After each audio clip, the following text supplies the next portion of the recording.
In 2020, in the midst of lockdown, I was introduced to this idea. And this idea was called a rule of life. A rule of life is something that early Christians, ever since around 500 AD, have been doing in their life. And the definition of what a rule of life is a rule of life is an intentional and conscious plan to keep God at the center of everything we do. Rhythms that help us create space in our busy lives for us to be with Jesus, to become like Jesus, and to live in alignment with him. It's a really cool idea. The word rule in Greek is trellis. And we know that trellises are used to prop up vines and grapevines in order that they are to grow to their full potential, right? And in Jesus, in John 15, verse 5 says, "I am the vine, and you are the branches. If you remain in me and I in you, you will bear much fruit. But apart from me, you can do nothing." Isn't that an interesting way to finish off the sentence? Apart from Jesus, we can do how many things? Nothing. At least nothing worth doing. At least nothing worth doing. And so early Christians, they heard this Bible passage and they internalized it and they realized that much like a vine needs a trellis to prop it up, we need rhythms and structures in our life, practices and habits in place in our lives that are able to prop our lives up in Jesus so that we are to bear fruit in him. And they thought it was a pretty good idea. At the end of the day, all I am is the sum total of my choices. Not my ambitions, not my goals, not the things that I want to do. All I am is the things that I choose to do daily. And so if I don't experience Jesus in my life, that is my choice. But if I want to experience him, I need to choose things that reflect that desire. In Matthew 11, we all know the famous Bible passage. "Come to me, all who are weary and heavy laden, and I will give you rest. Take my yoke upon me and learn from me, for I'm humble, and you will find rest for your souls." What Tim Keller pointed out that changed my perspective is that when Jesus says, "Take my yoke upon you," there is an assumption there. And the assumption there is that there are other yokes that we could be carrying. There are other yokes that could determine the course of our days, the decisions that we make, the choices that we make in our lives every single day. And Jesus is saying, don't wear those things because they will leave you weary and they will leave you busy and they will leave you heavy laden.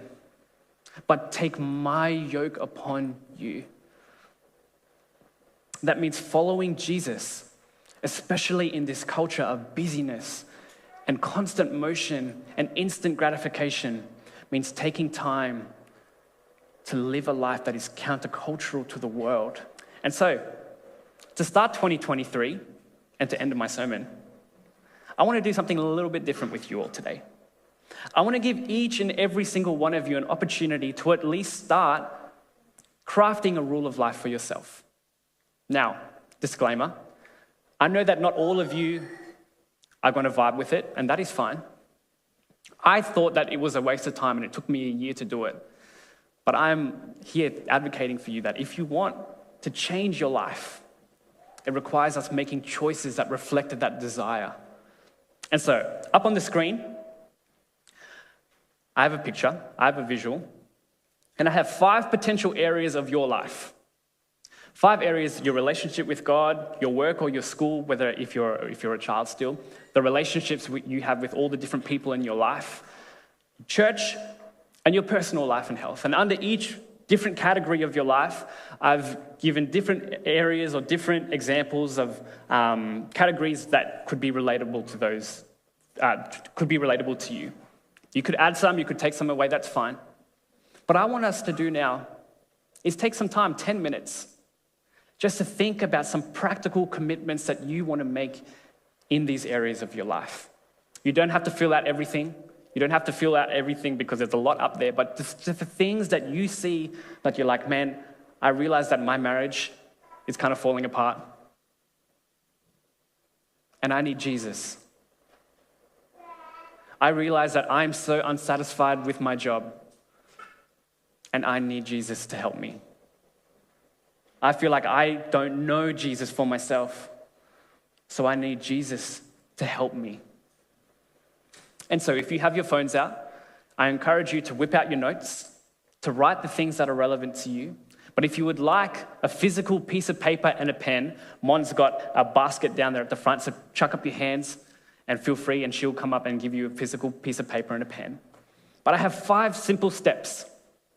5 simple steps to help us in this journey as we spend the next couple of minutes doing this. Number 1, spend a quiet moment, even if it's just for a brief moment, in prayer.